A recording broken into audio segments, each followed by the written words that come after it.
moi. Jésus lui pose la question, veux-tu être guéri? Lui commence à raconter sa vie à Jésus. Jésus étant le Seigneur, il savait sa vie, qu'il n'avait pas la possibilité de jeter en l'eau en premier. Mais Jésus lui demande, veux-tu être guéri? Dis à Jésus, je veux être guéri. Lui commence à raconter à Jésus ses difficultés. Comme toi aujourd'hui, Jésus veut te demander, veux-tu le travail? Non, Seigneur, je veux le travail, mais je n'ai pas l'argent pour aller prendre le métro pour aller chercher le travail. Non, Jésus te demande, tu veux le travail? Oui, je veux le travail. Tu veux le mariage? Oui, je veux le mariage. Je veux un enfant? Oui, je veux un enfant. Ne demandez pas, ne dis pas à Jésus, je veux un enfant, mais je n'ai plus une petite maison. Jésus connaît tes besoins. Il n'a pas besoin d'histoire. Lui te demande il te propose la solution, toi tu nous ramènes à l'histoire. Jésus n'a pas besoin de son histoire. Il te connaît ton histoire plus que toi-même. Avant même que tu ouvres ta bouche, il connaît ce qui va sur ta bouche. Alléluia. Il connaît même tes pensées. Avant que tu formules même tes pensées, il sait que de quoi tu veux parler de ta bouche. Parce qu'il est Dieu. Alléluia. Cet homme Dieu lui demanda, veux-tu être guéri? Lui commence à raconter sa vie à Jésus. Jésus n'avait pas besoin de ça. Aujourd'hui, je te dis aujourd'hui. Il est venu vers toi. Il veut te dire aujourd'hui, veux-tu être guéri? Tu as un besoin quelconque qui tarde déjà. Ce besoin devient un modèle pour toi. Tu ne crois plus que cette affaire, ce problème peut trouver la solution. Tellement que le problème a trouvé des racines. Mais Jésus peut déraciner ces problèmes. Alléluia. Jésus a la possibilité de déraciner le problème, quel que soit les temps que les problèmes existent. Mais il est Dieu. Alléluia. Malgré les temps que ces problèmes règnent, Jésus-Christ est le roi des rois. Les solutions illimitées. Le tout-puissant, le roi des rois. C'est lui seul qui institue même le roi. Il est au-dessus de tous les rois.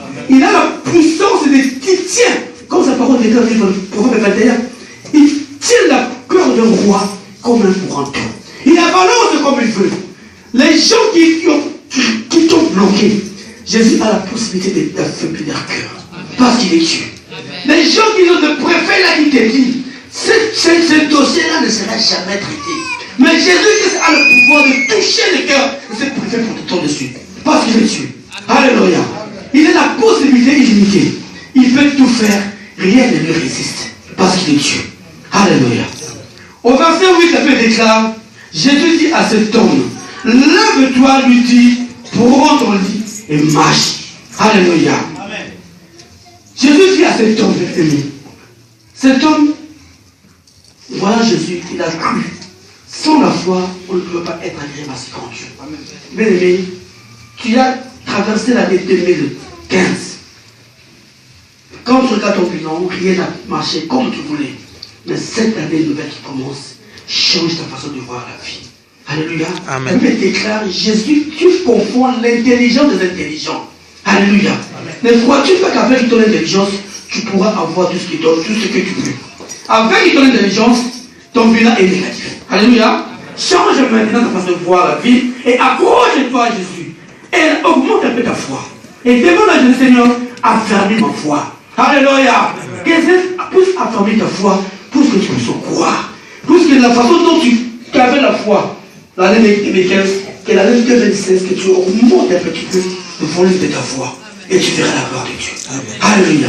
Parce que Jésus-Christ te veut du bien. Il est venu aujourd'hui vers toi. Il connaît tes besoins. Il connaît que tu as des problèmes. Mais il te demande aujourd'hui, que veux-tu? Alléluia. Chacun de nous a un problème quelconque. Alléluia. Si nous venons dans ce lieu parce que nous avons des problèmes. Les gens essaient, beaucoup ne viennent pas à l'église. Ils croient que l'église, c'est pour le pauvre. Non. Parce que nous avons compris que nous devons servir le Seigneur pour hériter du royaume. Alléluia. Ce n'est pas facile c'est par la pauvreté que nous sommes là. Parce que nous avons compris que sans lui, nous ne pouvons pas vivre. Amen. Alléluia. Amen. Le but de notre prison dans ce lieu, parce que nous sommes reconnaissants à sa hiérarchie, à sa royauté. Et que nous savons que sans lui, nous sommes venus. Alléluia. Amen. Sans lui, nous sommes venus. La Bible déclare, si l'Éternel est bâti, ceux qui bâtissent en vain. Alléluia. Nani asimba kondimana yo? Nani asimba kondimana yo mbele? Tangamana Yesu. Alléluia. Tangamana Yesu, Yesu apo mwana kati. avait la solution illimitée. Bien aimé, il a dit, il a donné sa vie en fait que ce brebis puisse vivre une vie en abondance. Alléluia. Quand tu regardes sa promesse, il dit, je souhaite que tu prospères à tous égards et que tu sois en bonne santé. Jésus veut que tu prospères, mais à une seule condition, que tu puisses avoir la foi et l'obéissance.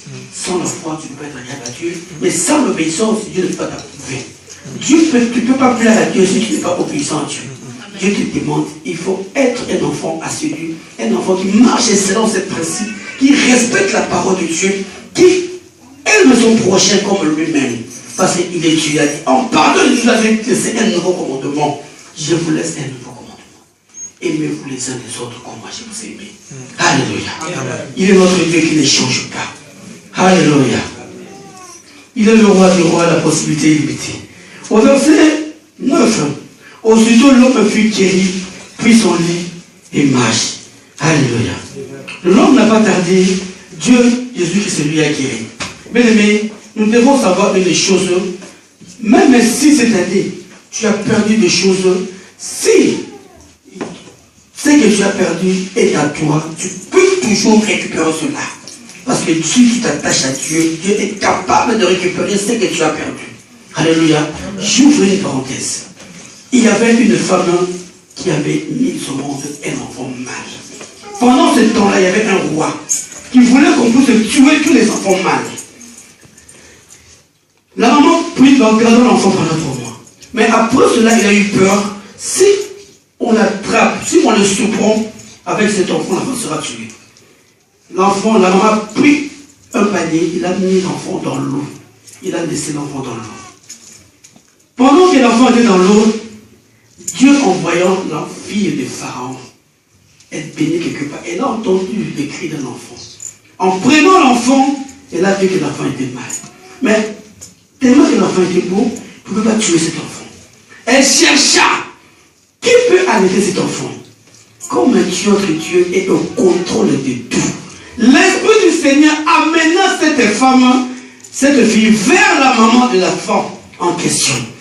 L'enfant s'appelait Moïse. Alléluia. L'Esprit du Seigneur a amené cette fille vers la maman de l'enfant. Et cette maman allaitait son fils. En même temps, elle était payée. Elle avait un salaire maintenant. Parce qu'elle faisait un travail. Elle savait que c'est mon fils. La fille ne savait pas que c'était la fille et la maman. Elle a dit que non, comme elle service, je t'engage, tu allaites cet enfant. En guise de ce service, je te paye autant. Mais l'enfant, comme la maman, avait cru perdre son enfant, mais l'enfant est revenu vers lui. Alléluia. Même si tu as perdu des choses, si tu t'attaches à Jésus, tu peux retrouver ce que tu as perdu. Amen. Cette maman croyait perdre son fils en laissant l'enfant dans l'eau. Mais dans l'eau, il y a plusieurs espèces de bêtes qui peuvent faire du mal à l'enfant. Mais Dieu, la protection de Dieu était avec l'enfant. Dieu avait couvert cet enfant de sa protection. Parce qu'aucun malheur et aucun fléau ne pouvait s'approcher de cet enfant. Dieu protège cet enfant. Alléluia. Même si tu as perdu quelque chose, tu as perdu des choses. Mais si tu t'attaches à Dieu, tu dis que Jésus est ma solution, Dieu peut te rendre ce que tu as perdu. Alléluia. Parce qu'il est Dieu. Il peut te restaurer. Alléluia. J'ouvre encore une parenthèse. Il y avait deux femmes qui avaient accouché en même temps. Pendant le soir, l'autre s'est couché sur son fils. Elle a tué l'enfant. Pendant la nuit, elle a remarqué que son fils était mort. Elle a changé l'enfant avec sa voisine. Le matin arrivé, la femme a remarqué que l'enfant qu'elle avait, ce n'était pas la fille de cet enfant. Il dit, allô, c'est mon fils, non. Comme personne n'arrivait à traiter l'histoire, ils sont partis vers le roi. Le roi leur avait dit, comme on n'arrive pas, à cet instant-là, il n'y avait pas les tests ADN pour savoir si l'enfant était de l'autre des filles. Mais, avec la sagesse divine, le roi a dit à l'enfant, à la femme, on va prendre le couteau. Comme on n'arrive pas à savoir de qui l'enfant appartient, on va prendre le couteau. On va couper le comme ça, maman a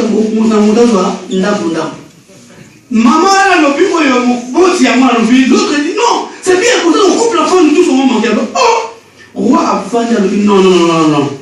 La douleur de l'enfantement, c'est la maman qui connaît les douleurs de l'enfantement. Attends la vérité. Ce que tu as dit, moi, on a oyo.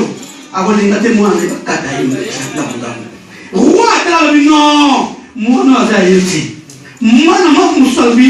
Papa, personne n'a moi, on a. Attends la musique, moi, on a vivre. Alléluia. Mais comme l'enfant lui appartenait, le roi dit non, c'est pas ton fils, c'est l'enfant de l'autre. Il a rêvé l'enfant à la maman. Alléluia. Pour te dire que si nous attachons à ces grands dieux, si nous même si le monde ne veut pas les choses, Dieu peut te restaurer. Il est Dieu, il peut te restaurer. Il est la possibilité illimitée, il ne change pas ces grands dieux. Il t'aime tellement qu'il veut que tu croisses, il veut que tu prospères, il te veut que tu viennes. Il est le roi du roi. Le Dieu tout-puissant, le Dieu incroyable, incomparable, l'invincible de ses grands dieux. Alléluia. Matthieu 8, 17 nous dit, Alléluia. Tu peux lire Matthieu 8, 17.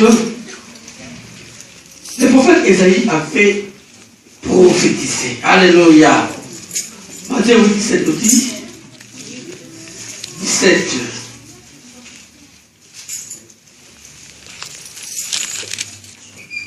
J'ai dit la parole du Seigneur. Afin que s'accomplisse ce qui avait été annoncé par Esaïe, le prophète. Il a pris nos infirmités. Il s'est chargé de nos maladies. Alléluia. Jésus-Christ a pris nos infirmités. Rien ne peut lui résister. Et bien aimé, n'importe quel problème, ramène-le dans le pied de Jésus. Dis à Jésus ton problème. Aujourd'hui, Jésus-Christ est venu vers toi. Elle déclare, il a porté nos infirmités. Il s'est chargé de nos maladies. Alléluia. Sur la croix, il a dit, tout est accompli. Et la Bible déclare qu'on fait par cette maîtrisure que nous sommes guéris. Alléluia. Rien ne peut être impossible à ces grands dieux. Mais une seule condition, attachons-nous à ces grands dieux. Esaïe avait prophétisé depuis longtemps. Un fils nous est né. On l'appellera admirable. Conseiller. Cet homme prendra la souffrance. Toutes nos souffrances sur ses épaules. Alléluia. Il s'est chargé de nos infirmités, de nos maladies. En Jésus-Christ, bien aimé, il n'y a pas la maladie incurable. La maladie incurable n'existe pas. Bien aimé, moi j'ai déjà entendu des témoignages de femmes dépourvues de matrices, ils ont mis au monde. Amen. Alléluia. C'est ça, c'est la puissance de Dieu. Bien aimé, les mécaniciens, ils ont des pièces de rechange. Mais notre Dieu qui crée l'homme, à combien plus forte raison il peut manquer des organes de notre corps. Alléluia. Les mécaniciens, ils ont des pièces de rechange. Mais notre Dieu qui a créé, qui nous a créé à son image, si un membre de ton corps est défectueux, il est capable de changer. Alléluia. À ça, la coopération, c'est la cicatrice. Alléluia. Parce qu'elle a une âme. Alléluia. Il est Dieu, il ne change pas. Bien aimé, je ne vais pas aller plus loin aujourd'hui, parce qu'on n'a pas assez de temps. Alléluia. Je vais finir par vous donner un petit témoignage. Alléluia.